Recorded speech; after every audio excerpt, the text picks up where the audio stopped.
Continue with chapter rectification of errors. In this video we are going to discuss another topic, that is error in two accounts with a different amount. हमने दो accounts में गलती कर ली है और amount भी अलग अलग डाली है, उससे रिलेटेड है. So let us start with question number 22. You are required to rectify the following errors in the book of Kamal with the suspense account. जैसे हमने पहले डिस्कस किया है कि सस्पेंस अकाउंट का मतलब होता है कि इन केस अगर हमारी जर्नल एंट्री कंप्लीट नहीं हो रही तो हम एक temporary account suspense account open करके जर्नल एंट्री को कंप्लीट कर लेते हैं. So first entry is income tax paid 1800 was posted to office expense account 1080. आपने इनकम टैक्स पे किया तो इनकम टैक्स के लिए हम करेक्ट एंट्री यूज करते हैं ड्रॉइंग्स. ठीक है, इनकम टैक्स आपने दिया है टोटल 1800 का, ये करेक्ट एंट्री होनी थी. बट आपने जब डाला तो आपने इनकम टैक्स को डाल दिया ऑफिस एक्सपेंस में. ठीक है, और आपने पैसे भी डाल दिए 1080, ये बोला उन्होंने. ठीक है, अब इस गलती को हमने ठीक करना है. ऑफिस एक्सपेंस गलती से आपने क्या कर लिया है, डेबिट. ऑफिस एक्सपेंस तो आना ही नहीं चाहिए था, गलती से डेबिट कर लिया. अब इसको हम क्या कर देंगे, क्रेडिट कर देंगे. सो क्रेडिट में लिख लिया ऑफिस एक्सपेंस 1080. एक्चुअल में डेबिट में ड्राइंग्स आना चाहिए था, ये आपने लिखा ही नहीं, तो अब हम ड्राइंग्स को डेबिट कर देंगे. Drawings account debit with ₹1800. So income tax जब हम पे करते हैं उसको हम ड्राइंग के साथ रिप्रेजेंट करते हैं, वो आपने नहीं लिखा तो अब हमने लिख लिया. ऑफिस एक्सपेंस गलती से आपने डेबिट कर लिया है, अब उसको क्रेडिट करके सही कर दिया. हमें पता है जर्नल एंट्री में हमेशा डेबिट और क्रेडिट इक्वल होते हैं. डेबिट में आपका बन रहा है 1800 और क्रेडिट में बन रहा है आपका 1080 रुपीज. सो कौन सी साइड बैलेंसिंग फिगर कम आ रही है, ऑन द क्रेडिट साइड. जब क्रेडिट साइड कम आ रहा है तो हम क्या लिख लेंगे, सस्पेंस अकाउंट. ठीक है, इसकी जरूरत सस्पेंस अकाउंट की जरूरत हमें तभी पड़ेगी इन केस अगर हमारा डेबिट क्रेडिट में जो है वो बैलेंस आपस में मैच नहीं कर रहा. तो 1800 से 1080 माइनस किया तो आपके पास बैलेंसिंग फिगर है वो आ गई 720 और इससे आपका डेबिट और क्रेडिट आपस में इक्वल हो गया. Clear. Second is a sale of goods 7500 to Kavita was recorded in the sale book of 7050. आपने कविता को सेल किया, ठीक है, गुड्स सेल की 7500 की. बट जब आपने एंट्री डाली तो आपने एंट्री डाल दी सिर्फ 7050 से. सो 7500 डालना चाहिए था, आपने 7050 रुपीज डाला है, कम डाला है तो अंडर कास्ट हो गया. अंडर कास्ट में हम एंट्री को क्या रखते हैं, सेम रखते हैं. ठीक है, कविता को गुड्स सेल की तो इसकी एंट्री हमारे पास होती है कविता account debit to sales account. Actual में हमें डालना चाहिए था 7500, हमने डाला सिर्फ 7050. सो कितने पैसे हमने कम डाले हैं, 450. अंडर कास्ट है, एंट्री सेम रखी, जितने पैसे कम डाले हैं अब डाल दिए तो वो गलती क्या होगी आपकी, ठीक. Clear. Next is goods of ₹1100 withdrawn for personal use not yet recorded in the books. आपने गुड्स विड्रॉ की है पर्सनल यूज के लिए, आपने वो रिकॉर्ड ही नहीं की. गलत नहीं लिखा, हमने रिकॉर्ड ही नहीं की. अब अगर हम उसको लिख देंगे तो वो अपने आप जो गलती है वो ठीक हो जाएगी. Goods withdrawn for personal use, personal use को हम क्या बोलते हैं, ड्रॉइंग्स. गुड्स विड्रॉ की हैं कौन सी गुड्स, जो हमने परचेज करके रखी थी. सो परचेजेज अकाउंट. ओमिशन वाला केस सबसे इजी है क्योंकि आपने लिखा ही नहीं, अगर अब हम वो लिख देंगे तो गलती क्या हो जाएगी आपकी, ठीक. Next is Raman returned goods with ₹700 was recorded in the purchase return book. However, Raman was correctly credited. Raman ने हमें गुड्स वापस की 700 की. रमन को हमने पहले गुड्स बेची होंगी, अब उसने हमें गुड्स वापस कर दी. जब गुड्स वापस होती तो वो सेल्स रिटर्न होता है. सो डेबिट में हमें लिखना चाहिए था sales return account debit with ₹700. Clear है.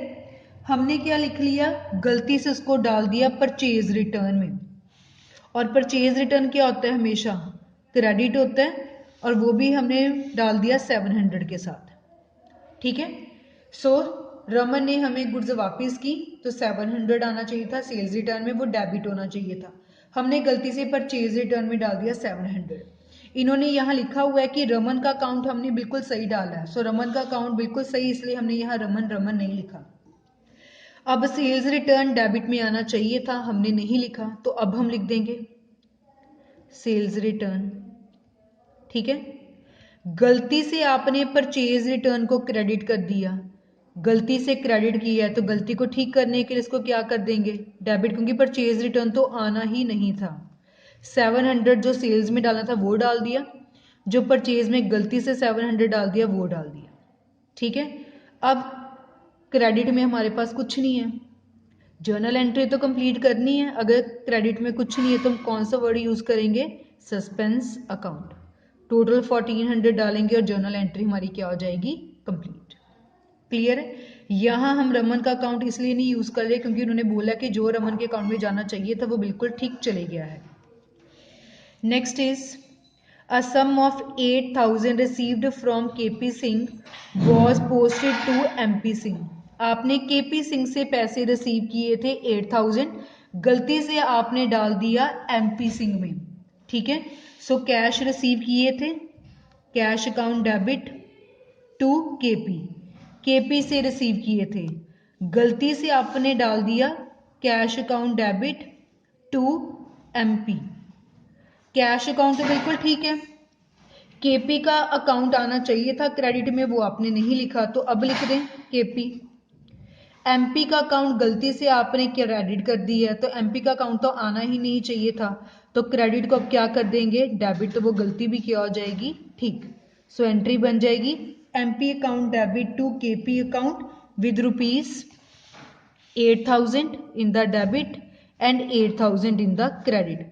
क्योंकि कैश अकाउंट बिल्कुल ठीक है, कैश अकाउंट में कोई गलती नहीं है, इसलिए रेक्टिफाई एंट्री में हम कैश वर्ड जो है वो यूज नहीं करेंगे। Next is salary of ₹1290 paid to Monika posted to her personal account 1920। आपने सैलरी पे की थी मोनिका, तो हमें सैलरी अकाउंट लिखना चाहिए था, हमने गलती से मोनिका के पर्सनल अकाउंट में डाल दिया। सो करेक्ट एंट्री बनती थी सैलरी अकाउंट डेबिट 1290, आपने लिख दिया मोनिका अकाउंट डेबिट और पैसे भी गलत डाल दिए 1920, ठीक है। सो सैलरी अकाउंट आना चाहिए था, वो आपने नहीं लिखा, तो अब हम लिख देंगे सैलरी अकाउंट, अमाउंट आनी चाहिए थी 1290। मोनिका का अकाउंट तो होना ही नहीं चाहिए था, गलती से आपने डेबिट कर दिया, तो गलती को ठीक करने के लिए मोनिका को क्या कर देंगे क्रेडिट 1920, ठीक है। सैलरी अकाउंट लिखना चाहिए था, वो आपने नहीं लिखा, तो अब लिख दिया। मोनिका का अकाउंट गलती से आपने डेबिट कर दिया, तो उसको हम क्या कर देंगे क्रेडिट, ठीक है। अब देखो क्रेडिट में बन रहा है 1920, डेबिट में बन रहा है 1290, सो कौन सी साइड बैलेंसिंग फिगर कम आ रही है, डेबिट में। सो डेबिट में हम क्या लिख लेंगे सस्पेंस अकाउंट, जैसे पहले मेंशन किया कि ये अकाउंट सिर्फ तभी यूज होता है इन केस हमारा डेबिट और क्रेडिट आपस में मैच नहीं कर रहे, और दोनों में जो डिफरेंस है वो डाल देंगे, दैट इज ₹630। अब ये डेबिट क्रेडिट आपस में क्या हो गए equal. And last is commission received 1160 from Gurjeet was posted to his personal account 1060। हमने गुरजीत से कमीशन रिसीव की थी, ठीक है। तो जब कमीशन रिसीव होती है तो हम कमीशन वर्ड ही लिखते हैं, so cash account debit to commission आना चाहिए था 1160, हमने गलती से लिख दिया गुरजीत का नाम कि हमें गुरजीत ने कमीशन दी है, इंस्टेड ऑफ कमीशन हमने उसका पर्सनल अकाउंट यूज कर लिया और पैसे डाल दिए 1060। कमीशन रिसीव किया तो कमीशन वर्ड आना चाहिए था, सो कमीशन आना चाहिए था, वो नहीं लिखा, तो अब लिख देंगे 1160। गलती से गुरजीत का अकाउंट क्या हो गया आपसे क्रेडिट, अब इसको क्या कर देंगे हम डेबिट 1060, ठीक है।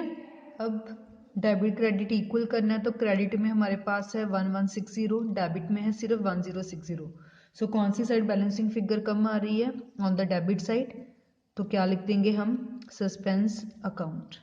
1160 से 1060 माइनस किया, डिफरेंस इज ऑफ 100। अब डेबिट क्रेडिट आपस में इक्वल हो गए। ठीक है। So this was about question number 22, जिसमें हमने रेक्टिफिकेशन सीखा, जिसमें 2 अकाउंट्स में भी गलती है और पैसों में भी गलती हुई। इन केस अगर आपकी रेक्टिफाई एंट्री जो है उसमें आपका डेबिट क्रेडिट इक्वल नहीं आ रहा, तो हम सस्पेंस अकाउंट ओपन करके डेबिट क्रेडिट को इक्वल कर देते हैं। क्लियर है? सस्पेंस अकाउंट एक टेम्परेरी अकाउंट है जो सिर्फ रूल को पूरा करने के लिए हम ओपन करते हैं। इसका बैलेंस डेबिट भी हो सकता है, इसका बैलेंस क्रेडिट भी हो सकता है। So this was about question number 22 of chapter rectification of errors.